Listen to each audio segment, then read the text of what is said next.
You know, pro tip to the developers at Arcane, there is a weird bug in this game. We already saw it the last episode, but I just reconfirmed it. When you load up a game the first time, there is no sound, and I have to tab out and then tab back in to get the sound back in. Admittedly, it could be something to do with the interaction between all the various programs I have open to record this game and my dialogue, but all the same, it's a bit weird. Okay, but anyway, welcome back to Prey, my dear friends.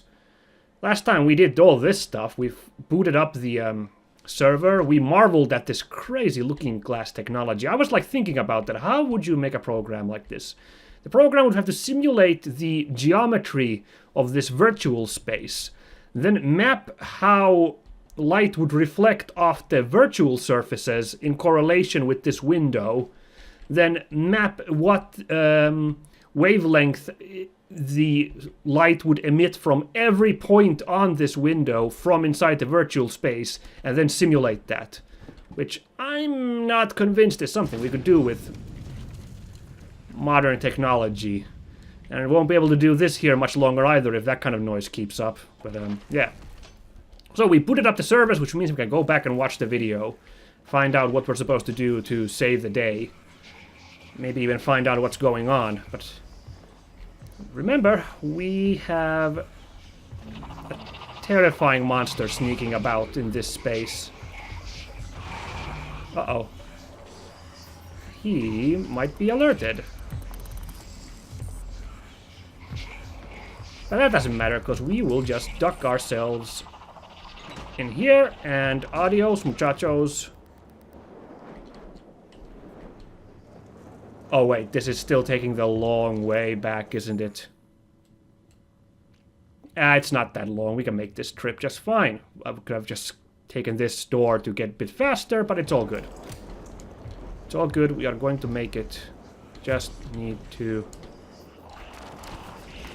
get up to my secret route to get past this fire. No? Okay. Wait, what if I used... The glue gun works to stop lightning. Can I... Ah, fantastic. That's why there's this bubble here. It's like a visual clue that you can plug up the fires with the glue gun. Very nice. You know, one thing I liked about this opening of the game, apart from the really cool whole reveal of you're in a state of simulation and stuff. What? Clive Lawrence? So that's a person down there. This is weird, this game. That's definitely a phantom monster, but it says Clive Lawrence there. I don't get it. Anyway, I like about the opening is it's not a big, huge, explosive opening. Like, it's a critique I've heard of modern games where they have a really strong opening in modern games, and then the middle part kind of slows down a bit. And then the finale again picks up. It makes sense, kind of, you know, because it's the same thing that movies do, is have a kind of like an opening, big, like Marvel movies will have a big action scene in the opening, and then things will settle in. They don't really slow down necessarily, but there's like an eye-catching opening, and then things slow down. And video games do that a lot lately, where they have a really big, huge, explosive opening, and then things get into a routine until the finale. This one did not have a big, huge opening. We just got presented with a big mystery, which was really fun, actually. Trying to figure out what was going on with that weird opening. And I'm still not sure, is Morgan part of it, willing, or is she a victim here? Because the one thing is that if she were willing with that, then I imagine Alex and the other people here would have like told her every time she wakes up after the neuromod rewrite that, hey, it might feel like a new day, but your mind's been wiped back to the whole moment you got the first neuromod, okay? I know it's a bit crazy to believe, but look, we got evidence here. Like, it seems like Morgan would be on board with that if she were, like, originally on board with the neuromod thing, and she'd probably be like, huh, yeah, oh yeah, that does happen when you rewrite the neuromods, so okay then, fill me up on what's happened in between. But maybe I'm estimating how cool she'd be with that, because I don't know what how much trouble amnesia victims have in real life. Since in real life, amnesia tends to be like recent events. It's not like movies where you forget your whole life story and you're like, who am I? Why am I here? Real life amnesia tends to be more about you forgetting recent events. You have like a blank in your mind. I know that much. I don't know how hard it is for amnesia victims to accept that there's a blank in their memory, but yeah. But yeah, going back to that idea I was talking earlier, this was kind of a really slow opening. I mean, the tutorial level was escaping from the simulation area. This is kind of a hub level, this lobby. And that previous area, Hardware Labs, was kind of like the first real level. Kind of like the mission to take out the Inquisitor in First Dishonored. Again, to talk about other arcane games. Assuming that the tutorial is the one where you have to escape from the lab. Okay, there is a guy in here. It's apparently not a phantom because there's no name there. It seems to be some sort of glowy version of a phantom. It's got crazy fire going on. Oh boy. Combat focus. No, I'm good actually. Okay, okay. What if I shoot a... Did he hear that? Yeah, he must have heard that.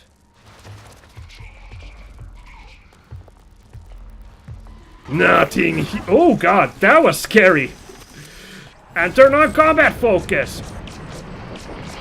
Look at us, we're so combat focused. Oh crap, there's a mimic in here as well. Ooh. Okay. Only one of those was the real one. Got it. Ow! It left some kind of residue on the ground. Oh, that's a similarly poisoned mimic. Spooky. There's some sort of... Oh, combat! Oh, kill animation. Nice. Had a sunburst banana on it. Okay, then. And some glue. Well then, it was a learning experience now, wasn't it? Oh yeah, I should just use this, shouldn't I? One of those. Oh yeah, oh yeah, because I got the upgrade, which like boosts the medikit effect like by a ton. Yeah, that's right. Okay, I feel already better. That was a really good opening fight for a new enemy. These weird energy phantoms. And energy. Did I really miss this corpse the first time? Oh yeah, because I was chasing around a gang of those mimics. That's why I missed this corpse. My bad. All right, let's boogie on now and go watch that video. Now we celebrate our victory with our new ability, combat focus. Ah. Probably should have seen that one coming. You are hard to hit. Let's just take you down like that, just in case. Yes, I'm aware that I am hurting. Oh, that feels good. A single medikit heals me up that much. Not bad. Oh, shotgun shells. Perfect. Only a couple. Okay, I'll use them sparingly. Gotta focus on that pistol use. Let's take care of this stuff before... Oh, you Typhon organs are just vendor trash. I didn't realize.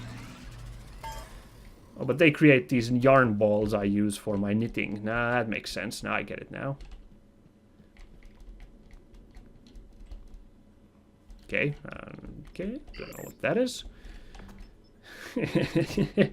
I'm not gonna play with that.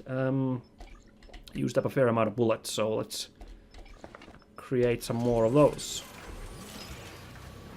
Oh, I could have made a new medikit.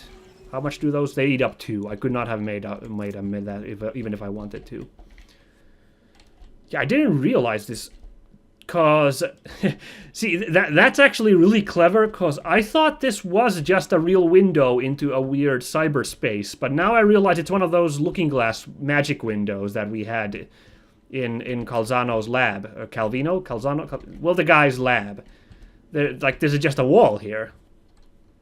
That's really cool, because I totally did not realize that the first time I saw this, but then you realize when you're in his lab. Very cool. Yeah, we read all those. Okay, now let's try and learn what's going on. Is there any way to holster your gun? Like what I have to say next. There is. You have to destroy Talos 1. The research, the Typhon, nothing can survive. That is pretty unpleasant. I know how it sounds, but you've seen what those creatures can do. They're a part of you now. If even one cell gets back to Earth, we're lost. I'm sorry. I wish there was another way. January can walk you through activating the self-destruct mechanism. Alex will try to stop you. He's allergic to failure. Too proud to go back to Mom and Dad with his tail between his legs. So, it's up to you now. Good luck. Well... I told you wouldn't like it. Yeah, that is a pretty unpleasant fate you put to me.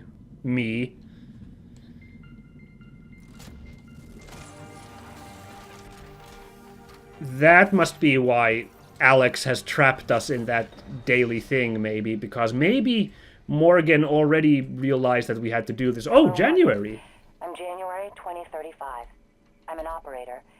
There are many operators aboard Talos 1, but none of them are like me. Morgan. Yes, January. I'm your plan B. My first task was to free you from the simulation. Second task was to make sure you saw your video. Those are done. Interesting. New directives are now available to me. Oh. The self-destruct protocol for Talos 1 is activated by 2 arming keys. Your brother has the first. You had the second. Alex destroyed your arming key, but you hid a fabrication. Damn, I'm smart. Deep storage. Fantastic. That's where you'll need to go next. We can worry about getting Alex's key afterwards. The Typhon are spreading fast, Morgan. You'll be racing against them.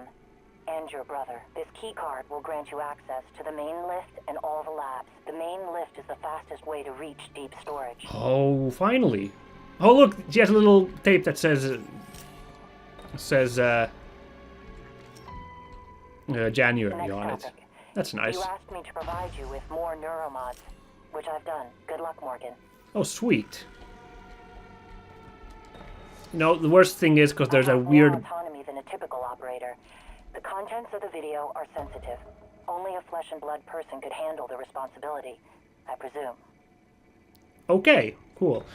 Like, there's this weird canister of goop here. I was thinking you could at least stick all of them into one machine and stick them, but I guess the goop would get mixed up and that would be horrible, because I don't want to shove 3 of these in my eye at a time.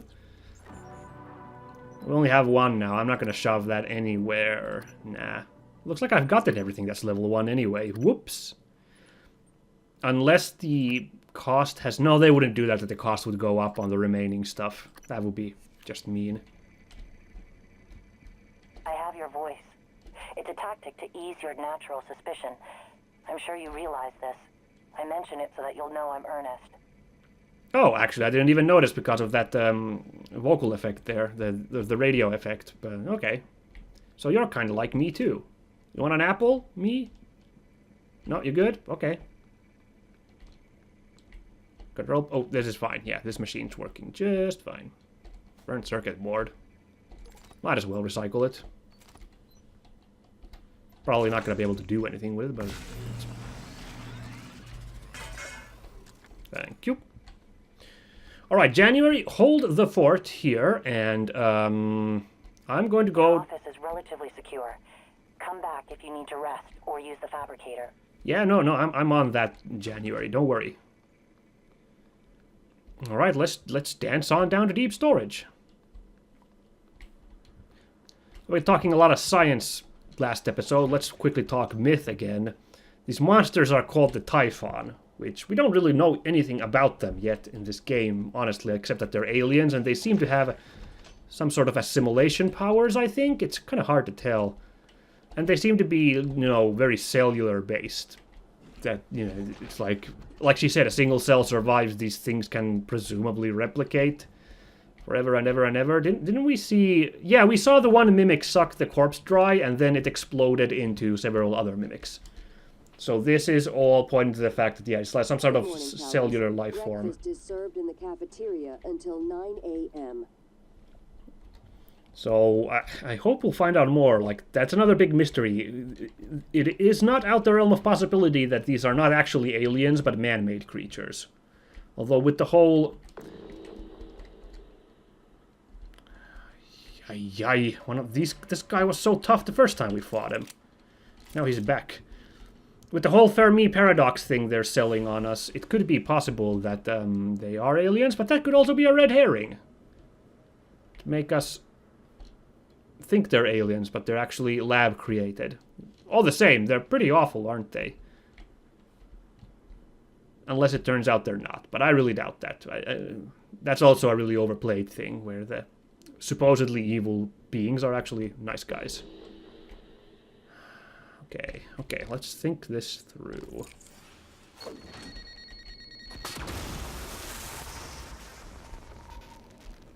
Oh dear. I think all I did was break the lift. Now, why would I do that? What the? Did you really not just see me, dude? Wait, something's wrong. I'm talking to the lift control system. The system is telling me it's fine. It's just the diagnostic code is changing every time I make a request, and something is preventing it. Sorry, January. Kind of busy right now. I'll see if I can find it up. Just give me a second, January.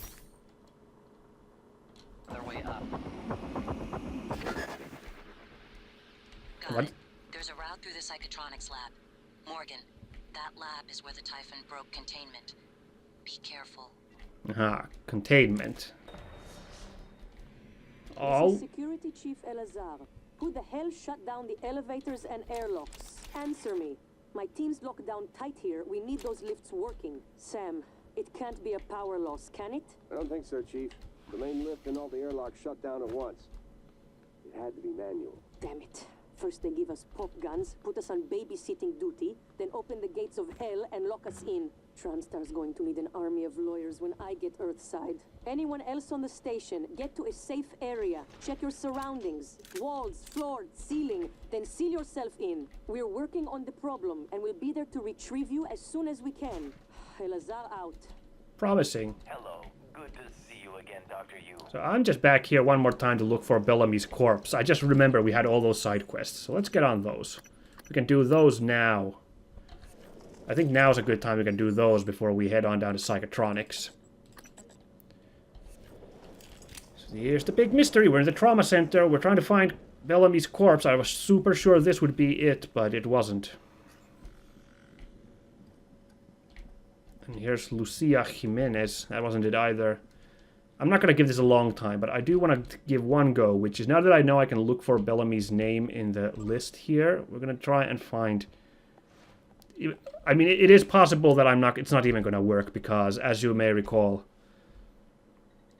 we have Bellamy's, like, that, the whatchamacallit, the wrist thingy. Where could Bellamy be on this list? Neuromod division, maybe? Be under S for Sylvain. There we go.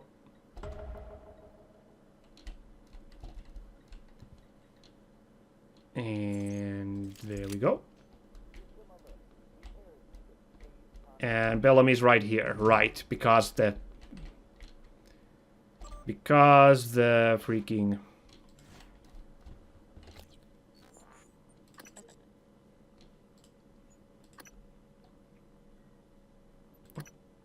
Bellamy's corpse is in the trauma center and still might have the key card to his cabin. Damn. Really not... Unless it's in DeVries' office, I really cannot figure out where the corpse is here. It's just too mysterious. We went through this really with a comb, fine-tooth comb this area last time, so I cannot figure it out.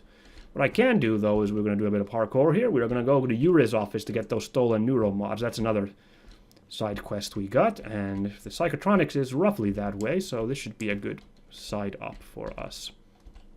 So for a second I thought there were two of those energy phantoms when I killed the one guy. Let's not go to IT department right now. But it looks like they have ability to create a doppelganger, if I'm seeing that correctly. Oh, that's actually outside. That's just a reflection of this. Oh, nice effect. I like it. Oops. Sorry, plants. I need you. I need your materials to make medkits. Looks like this is where Yuri's office is. Oh, I got the key for it. Nice. So I was talking about the Typhon, right? The mythological aspect of Typhon. It's interesting that Typhon doesn't come up more in stories. Because Yuri Kimura? What the?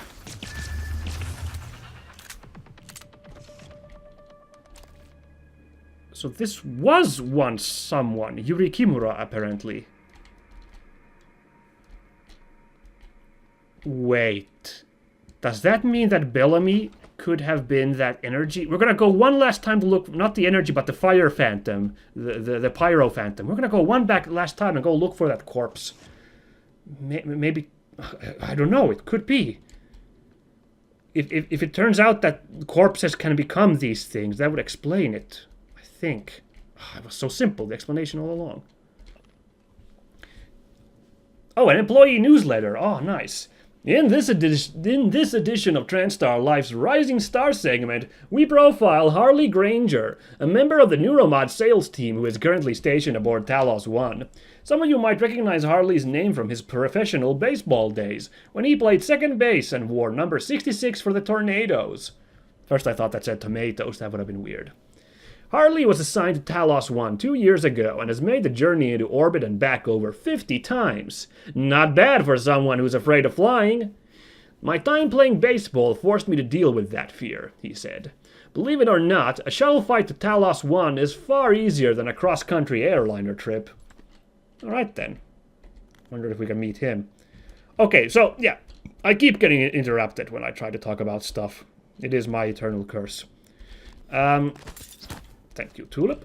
Typhon is a Greek mythology creature, and you could say it's the creature in Greek mythology, which is why I like saying it's kind of funny that he doesn't pop up more in like games about Greek myth. Like, I don't think Typhon is a monster in the God of War games, is it? I'm not sure, but I think I would have heard if Typhon was a boss fight in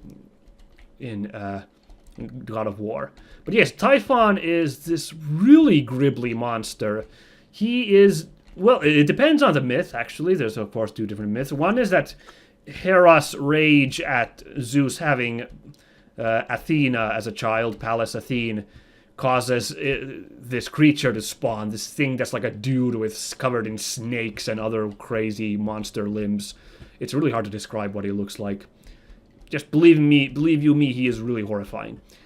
But the better myth, I think, is that if we go way back to the creation myth of the gods and the Titans, you know, Zeus and boys beat up the Titans.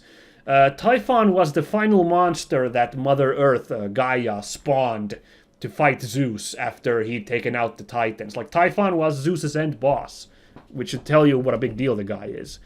So, yeah, like I said, it's really an underutilized name in, like, sci-fi and fantasy and stuff, Typhon, since in this case, you know, if these alien beings are as horrifying as the game is implying, like the ultimate monster evil, then yeah, that's a great name for them. Okay, excerpt from the article Stairways to Heaven by Dr. Angelina M. Allen. Early United States dominance of the first operational space elevator, the White Stork Tower, has allowed them to control almost all orbital activities and commerce. Now the rest of the world is playing catch-up. The World Union of Space Industry has calculated that using the Stork facility to aid in construction of a second space elevator would result in construction costs that are 1/4 of the original. Understandably, US officials have balked at the idea of helping competitors build a cheaper platform that could give them a competitive advantage. Stark representatives maintain that the sizable investment risks for the original platform justify the protection of this economic space. In the meantime, WUSI, or WUSI, has aggressively moved to purchase ideal sites for future space elevators. Essentially, space-age squatting. Golly. That's not really in keeping with the whole spirit of let's all get the space together and stuff. I don't think a real-life space elevator would be a unified project. Yes, going back to science a bit, let's talk about space elevators. A friend of mine who knows way more about astrophysics than I do claims that space elevators are a pipe dream. It has to do with the physics, like the most obvious idea would be an asteroid tether, that you bring an asteroid and they attach the elevator to it, an asteroid in Earth orbit. But going back to those laws of motion I mentioned last time... Ooh, excuse me, I'm giving a lecture here, you googly boogly.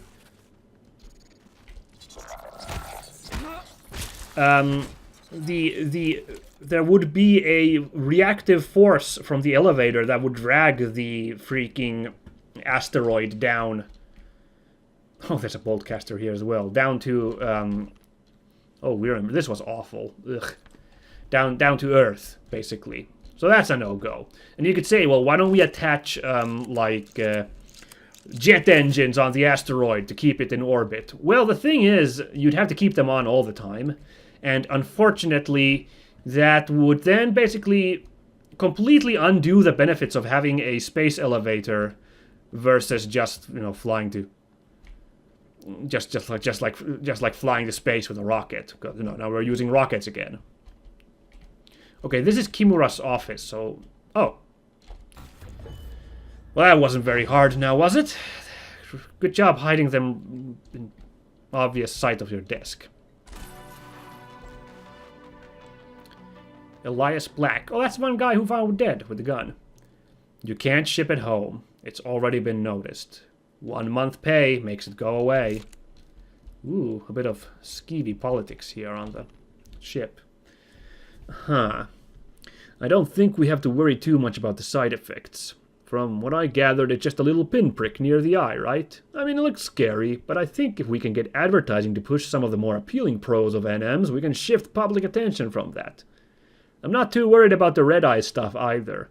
I don't think any one person in the public sector is going to manage to get their hands on that many NMs at one time.